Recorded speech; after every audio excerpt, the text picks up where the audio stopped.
కావాలనే మీ కలను నెరవేర్చుకోండి. సంప్రదించండి హెగ్డే ఫెర్టిలిటీ, హైదరాబాద్, తెలంగాణ.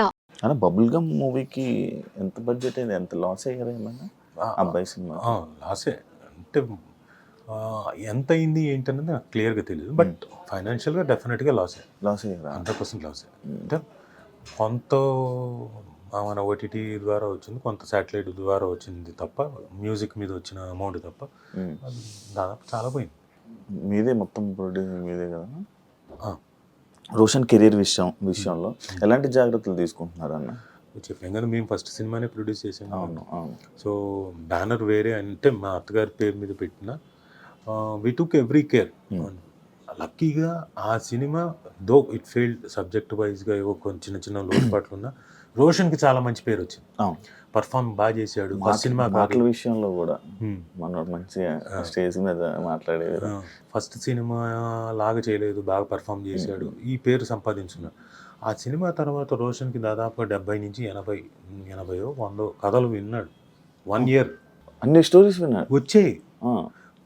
నాకు వినడం సంగతి దేవుడు ఎరుగు, వచ్చాయి అంటున్నాం. అదే అంటే వాళ్ళు ఓకే కుర్రాడు కొంచెం ప్రాస్పెక్టివ్ అనుకుంటేనే కదా వస్తారు ఎవరైనా చెప్పడానికి. అలా వచ్చి పాపం కథలు చెప్పారు. సో ఈ సందర్భంగా వచ్చి కథలు చెప్పిన ప్రతి ఒక్క డైరెక్టర్కి, రైటర్కి చాలా చాలా థ్యాంక్స్. అంటే వాళ్ళకి అనిపించి వచ్చి రోషన్కి కథలు చెప్పి డెఫినెట్గా మీ అందరి కథలు మెటీరియలైజ్ అవ్వాలని నేను మనస్ఫూర్తి కోరుకుంటున్నా. ఐ డ్రీమ్ సాక్షిగా నాకు అది ఆనందం అనిపించింది. So Roshan was successful. తర్వాత ఇప్పుడు వాడు హీస్ బీన్ సెలెక్టివ్ కొన్ని, ఎందుకంటే అంతకుముందు జరిగినట్టు జరగకూడదన్న ఉద్దేశంతో హీస్ సెలెక్టివ్. ఇంకా మిగతాది ఇంకా తను కూడా తన బాడీని, మిగతా హార్స్ రైడింగ్లు ఇవన్నీ కూడా కాన్స్టెంట్గా నేర్చుకుంటున్నాడు. మనోడికి ఇష్టమా అన్న సినిమాలు? విపరీతం. నేనేం ఫోర్స్ చేయలేదు, నాకన్నా విపరీతం వాడికే ఇష్టం సినిమా. వాడు లీస్టాస్బర్గ్కి వెళ్ళి నేర్చుకున్నాడు యాక్టింగ్, అమెరికా వెళ్ళక ముందు వాళ్ళ తాత దగ్గర నేర్చుకున్నాడు ఒక 2 months, 1.5 months 2 months, అది కరెక్ట్ గుర్తులేదు. సో అదొకటి. తర్వాత ఇక్కడికి వచ్చి పాండిచేరిలో ఆదిశక్తి దగ్గర వెళ్ళి ఒక 40 రోజులు ఏదో నేర్చుకున్నాడు. డిఫరెన్స్ ఏంటన్నా నేర్చుకునే యాక్టింగ్కి నేర్చుకోలేని యాక్టింగ్? ఏం లేదు, ఇప్పుడు మీరు నేర్చుకొని వచ్చారనుకోండి జాబ్ వెంటనే వస్తుంది కదా, సర్టిఫికేట్ ఉంటుంది, జాబ్ వెంటనే వస్తుంది. లేదంటే కూడా మీకు జాబ్ వస్తుంది, కాకపోతే ఆ జాబ్లోకి మీరు రావాలంటే ఎంతకాలం పడుతుంది? సెట్ అవ్వడం ఒక 5 ఏళ్ళు 10 ఏళ్ళు పడుతుంది. ఏది జాబ్ నేర్చుకుంటారు, వస్తుంది, 10 ఏళ్ళు పడుతుంది. కాకపోతే ఇప్పుడు సర్టిఫికేట్ ఉంది కాబట్టి ఇదిగో ఈ జాబ్లోకి మేనేజర్గా వెంటనే పోస్టింగ్ వస్తుంది. అంతే అంతే తేడా. కాకపోతే ఇందులో నేర్చుకున్నప్పుడు ఏంటంటే మెళుకువలన్నీ మీరు ఇక్కడికి వచ్చి సెట్ ముందు, కెమెరా ముందు నేర్చుకోరు. ఆ ఇన్స్టిట్యూషన్లో అక్కడ నేర్చేసుకుంటారు ముందు, అన్ని రెడీగా ఉంటారు. ఇప్పుడు యుద్ధానికి వచ్చేటప్పుడు ఏం చేయాలి? ఎవడైనా మొత్తం రెడీ చేసుకొని యుద్ధం తాలూకు ఏదైనా మొత్తం అన్ని రెడీ మనం అంతా ఫిజికల్గా ఫిట్గా ఉండి యుద్ధం తాలూకు బోజ్ ఏంటి, ఆరోజ్ ఏంటి, మనకున్న అస్త్రాలు ఏంటి, ఇవన్నీ తెలుసుకొని వస్తే యుద్ధం చేయగలుగుతాడు. లేకపోతే ఏం చేస్తాడు?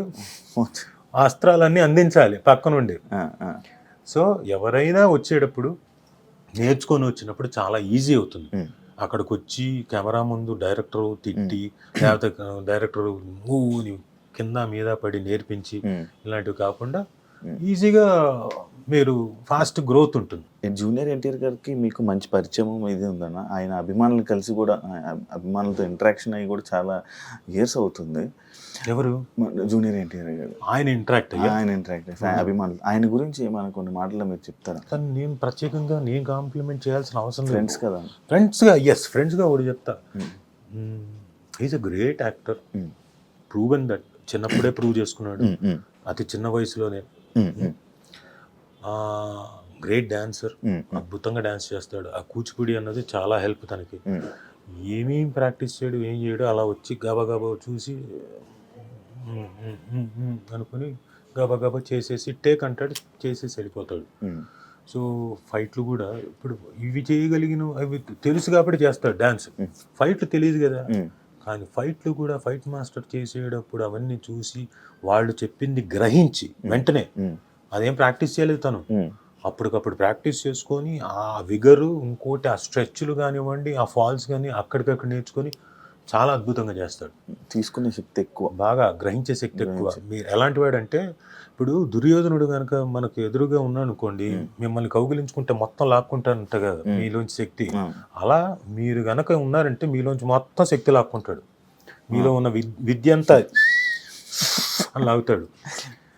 మమ్మీలో కన్నాళ్ళు వసూలులాగా అని పిలుస్తాడు.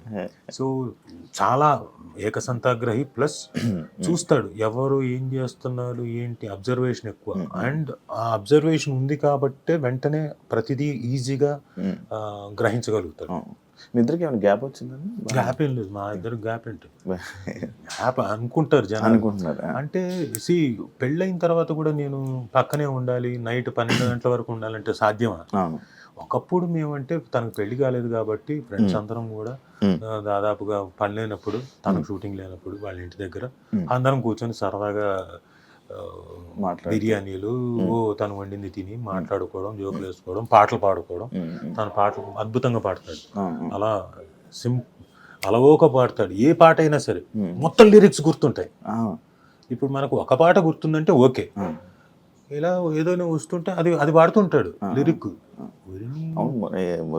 త్రిబుల్ ఆర్ సినిమా టైంలో మన కీరవాణి గారు కూడా చెప్పడం జరిగింది. ఆ జుమ్ము అదే అదంటారు కదా, ఒక పాయింట్ మీద చెప్పి ఆ లైన్ గురించి చెప్తాను, నాకు ఈ పాయింట్ ఇలా నచ్చదని కూడా అంత పాయింట్ టు పాయింట్ చెప్తూ ఉంటారు సాంగ్స్ మీద. ఎవ్రీ లైన్ కూడా ఆయన వింటారు.